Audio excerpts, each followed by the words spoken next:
Não só não temos ideia de como os antigos egípcios realmente construíram as pirâmides, como também ainda não temos uma solução viável, uma pista de como eles levantavam pedras tão pesadas quanto 1.000 toneladas e depois, inexplicavelmente, as transportavam por centenas de quilômetros. E não se engane, isso é um fato. Os egípcios literalmente nos deixaram sem explicações de como eles fizeram para mover pedras dessa magnitude, centenas de quilômetros, e em seguida as levantarem e as empilharem centenas de metros acima do solo. E sim, eu sei que já falei um pouco sobre isso em outros vídeos, mas nesse eu vou compartilhar com vocês alguns detalhes fascinantes que primeiro irão incendiar seu cérebro, para no final, muito provavelmente, surpreendê-los. Mas já aviso, o que eu vou te mostrar pode explodir a sua mente. Vamos começar pelos maiores e mais pesados blocos de pedra da Grande Pirâmide de Gizé, que tem de 70 a 80 toneladas de pedra rosa. Pedras de granito originárias de Aswan, que fica a mais de 800 quilômetros de distância, e centenas desses blocos foram utilizados dentro da Grande Galeria, a chamada Câmara do Rei, bem como também no enorme espaço e nas colunas que estão bem acima dele e que se estendem centenas de metros acima do solo. E para colocar esse enorme empreendimento em perspectiva, para que você consiga entender melhor o que estou falando, 80 toneladas é significativamente mais pesado que um tanque de guerra moderno, que foi a coisa mais pesada que eu consegui pensar. E é extremamente pesado. Mas o que há de mais impressionante é que essas pedras de 80 toneladas são verdadeiramente brincadeira de criança em comparação com outras pedras pouco conhecidas que os egípcios cortaram, esculpiram, moveram e levantaram. Por exemplo, temos os Colossos de Menon, duas estátuas enormes de Amenófis III, guardiães do templo funerário do faraó. Elas estão localizadas na margem ocidental do Nilo, em Luxor. As estátuas, construídas há 3.400 anos, absolutamente superam as maiores pedras da Grande Pirâmide. Na verdade, elas são quase 10 vezes mais pesadas, pesando impressionantes 720 toneladas por peça. E não é só isso, elas foram esculpidas em uma única peça de pedra. Quando você leva em consideração que essas estátuas estão sentadas e têm mais de 14 metros de altura, percebe que só é possível apreciá-las adequadamente a uma certa distância. E só percebe bem a sua eminência quando as compara com as pessoas. Além disso, acredita-se que há certas partes da cabeça desaparecidas, e por isso a altura real poderia ser de aproximadamente 21 metros. Para se ter uma certa noção, apenas os pedestais dessas duas estátuas possuem 4 metros de altura e pesam 600 toneladas. Elas são tão pesadas que parte delas hoje está literalmente afundada na terra. O importante aqui é notar o tamanho das pessoas. Veja, esse homem não tem nem a metade do tamanho da perna dessa estátua. E aqui está outra fotografia mostrando um homem adulto, que é um pouco mais alto que o tornozelo. Você pode ver claramente que a estátua à direita foi fortemente danificada e restaurada. Note a configuração dos blocos, mas não se engane, está documentado que ambas estátuas foram de fato esculpidas em um único bloco de pedra, que fica mais aparente quando você olha para a estátua à esquerda. Mas se o tamanho e o peso dessas estátuas não são interessantes o suficiente, o que você dirá quando eu te contar que as pedras usadas aqui foram trazidas de uma mina localizada perto do Cairo, a 675 quilômetros de Luxor. Mesmo em uma linha totalmente reta, as minas distam quase 500 quilômetros. Nós temos que nos perguntar como. Como eles fizeram isso?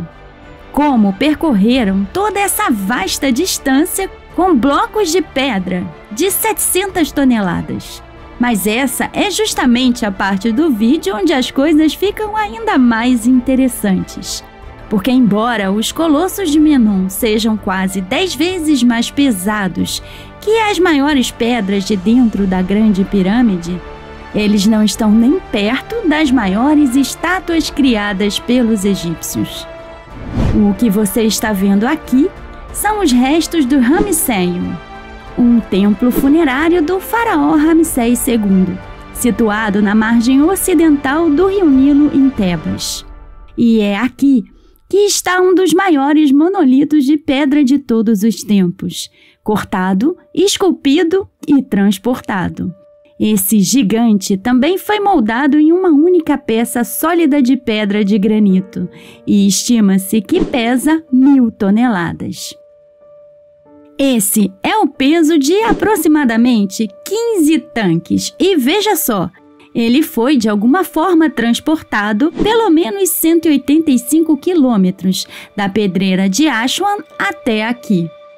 Isso já chegou a tal ponto de quase exceder ao que nós somos capazes de fazer hoje, como você verá em instantes.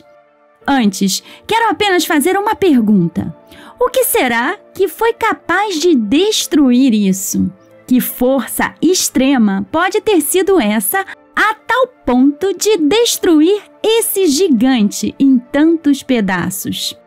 Isso era uma estátua sentada. Portanto, é difícil imaginar que mesmo um terremoto teria conseguido derrubá-la. Se fosse uma estátua de pé, poderia ter tombado e quebrado.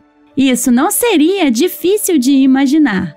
Mas uma vez estando sentada, confesso que eu fico um pouco confusa para compreender que força estaria envolvida para não apenas derrubá-la, mas para deixá-la nesse nível de devastação. Note o quão grande ela é. Esse é apenas o topo do pé. Essa estátua é tão grande que novamente é difícil arrumar um bom ângulo para fotografá-la. Na verdade, fotos e vídeos não fazem a devida justiça ao seu tamanho. Isso seria algo que só os seus próprios olhos poderiam ver. Essa estátua é tão emblemática que serviu de inspiração para um famoso soneto chamado Osimandias, um poema que trata sobre o poder e o tempo. Esse poema nos lembra que nada resiste à passagem do tempo e que todos os projetos de poder trazem consigo uma pretensão de eternidade. Porém, os desejos dos poderosos não passam de uma ingenuidade de quem se acredita eterno.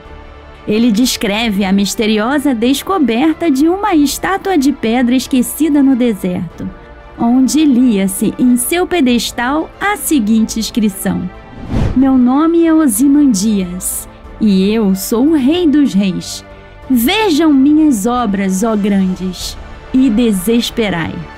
Osimandias era o apelido utilizado pelos gregos para referirem-se ao faraó Ramsés II, considerado o mais poderoso de todos os faraós do Egito. Então, quando eu disse que essa estátua está no limite da superação do que hoje somos capazes de fazer, é porque eu separei para você alguns detalhes bem interessantes. E acho que assim vou conseguir uma imagem do quão espetacular e misteriosa são as obras dos antigos egípcios. O que você está vendo aqui é o maior caminhão basculante de mineração já produzido. O Bell AZ 75710 é uma maravilha da engenharia. Tão grande que você precisa subir 2 lances de escada para chegar ao cockpit. Na verdade, apenas os pneus já são do tamanho de um elefante, dos grandes, e pesam mais de 5 toneladas. Uma belezinha dessas custa em torno de $60 mil, e existem 8 deles no mundo. E é aqui que as coisas ficam um pouco mais insanas. Esse caminhão de 16 cilindros e 4.600 cavalos de potência tem, obviamente, a maior capacidade de carga útil da Terra, alcançando uma carga máxima de 496 toneladas, o que significa que poderia transportar aproximadamente 8 tanques.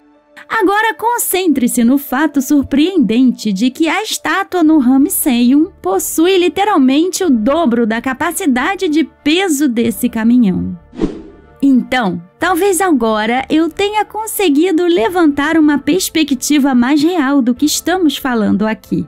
E talvez você deva levar em consideração que certamente os antigos devem ter possuído algum tipo de tecnologia perdida, da qual não temos conhecimento para terem conseguido fazer o que fizeram. E se você ainda tiver alguma dúvida sobre isso, o que eu vou te mostrar agora talvez seja o suficiente para provar definitivamente o que eu estou falando aqui. Em 2012, o Museu de Arte de Los Angeles assumiu um projeto chamado Levitando Massa, ou Massa Levitada, tanto faz, onde eles decidiram criar uma arte pública em grande escala. A escultura consistia em uma peça de pedra de granito de 340 toneladas que parecia estar levitando em frente ao museu. A pedra, de 6,5 metros de altura, foi transportada por 170 quilômetros da pedreira. E agora veja o que foi preciso fazer para transportar uma pedra de 340 toneladas. Primeiro, eles precisaram construir um caminhão-reboque sob medida. A rocha foi carregada em um transportador com 196 rodas, quase 80 metros de comprimento e quase 10 metros de largura. Devido ao tamanho e às necessidades do transportador, a pedra só podia ser movida à noite, a uma velocidade máxima de cerca de 11 km por hora. A viagem demorou 11 noites e custou incríveis $10 milhões. Na verdade, esse projeto é citado como a maior operação desse tipo desde que os egípcios construíram as pirâmides.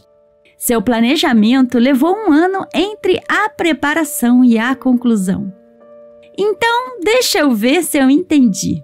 Essa pedra de 340 toneladas, que está bem abaixo da metade do peso dos 2 colossos de Menon, que a removeram de uma distância mais de 3 vezes maior. E essa pedra de 340 toneladas tem praticamente 1/3 do peso da estátua do Ramseyum, de 1.000 toneladas, e que foi ainda mais longe para buscá-la? Então, é sobre isso que estamos falando aqui. Nós absolutamente não temos nenhuma pista de como os antigos moveram pedras dessa magnitude. E para ficar claro, eu não estou dizendo que os egípcios não moviam pedras. É claro que eles fizeram isso. Na verdade, há uma representação de uma estátua sendo arrastada por trenós de madeiras e trabalhadores. Mas aquela estátua era uma de 6 metros de altura e pesava 64 toneladas. Portanto, uma microfração do peso que as estátuas discutidas nesse vídeo. Além disso, é importante mencionar que essas estátuas foram movidas por uma distância muito curta. Não se engane, os egípcios ginásticos que conhecemos realizaram feitos impressionantes. Mas não pense nem por um segundo que trenós de madeira poderiam possivelmente apoiar pedras de 1.000 toneladas sem serem completamente esmagados e obliterados. E como se isso não bastasse, como eles fariam para levantar essas pedras? Estamos falando de 15 vezes o peso desse exemplo. E como não mencionar que os acadêmicos modernos teorizam que certamente os antigos teriam utilizado o rio Nilo para transportar várias pedras em vez de levá-las por terra. Porém, a realidade é que não há nenhuma evidência de que os antigos egípcios possuíam qualquer navio que fosse mesmo remotamente capaz de transportar 720 toneladas, muito menos 1.000. E isso nem está levando em conta a física que estaria envolvida apenas para levantar as pedras e colocá-las no barco.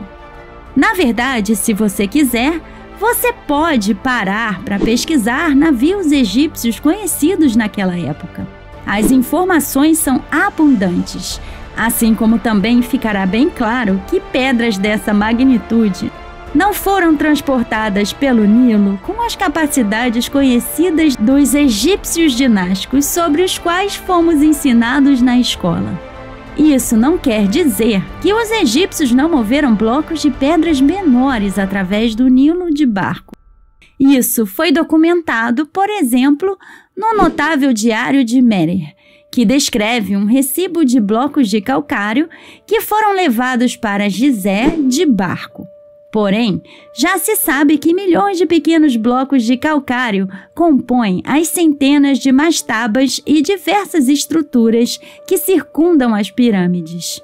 Além disso, novamente, esses blocos são outra microfração em comparação com as 80 toneladas das pedras de dentro da Grande Pirâmide.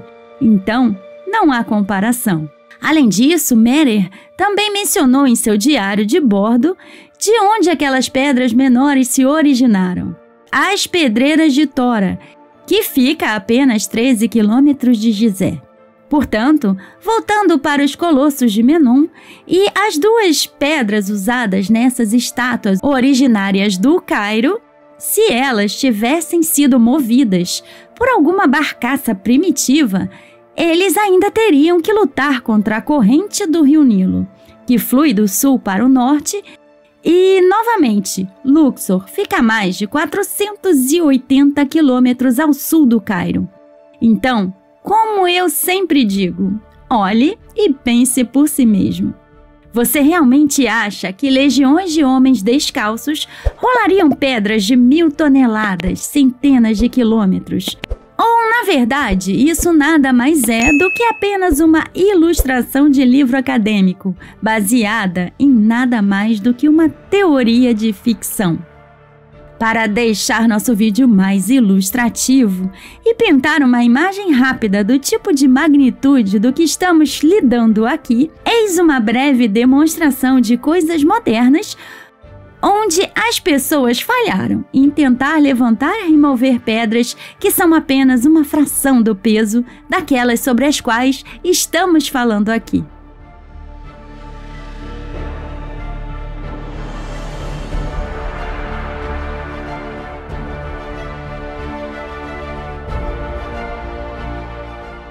Obviamente, essas pessoas erraram ou não usaram o equipamento adequado. Lógico que eu não estou dizendo que nós não podemos levantar pesos enormes. Nós podemos sim.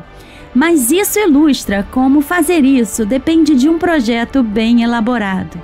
Então, imagine qual seria a loucura de projeto como esse para os antigos, que supostamente não possuíam o tipo de tecnologia que temos agora. Para encerrar com chave de ouro, preste atenção no que diz o soneto de Osimandias. Ao vir de uma antiga terra, disse-me um viajante: 2 pernas de pedra, enormes e sem corpo, acham-se no deserto. E jaz pouco distante, afundado na areia, um rosto já quebrado, de lábio desdenhoso, olhar frio e arrogante. Mostra esse aspecto que o escultor bem conhecia. Quantas paixões lá sobrevivem nos fragmentos, à mão que as imitava e ao peito que as nutria. No pedestal, essas palavras notáveis: meu nome é Osimandias, eu sou o rei dos reis. Vejam minhas obras, ó grandes, e desesperai. Nada subsiste ali. Em torno à derrocada da ruína colossal, a areia ilimitada. Se estende ao longe, rasa, nua, abandonada. Então esse foi o nosso vídeo de hoje. Se gostou e quiser, nos deixe seu like. Se inscreva no canal e ative o sino das notificações. Se puder, com bem menos de R$ 8 por mês, você se torna um membro e nos ajuda a continuarmos trazendo esse tipo de conteúdo até você. Compartilhe esse vídeo com quem você acha que gostaria de saber disso. E muito obrigada pelo seu tempo. Se cuidem. Até o próximo vídeo.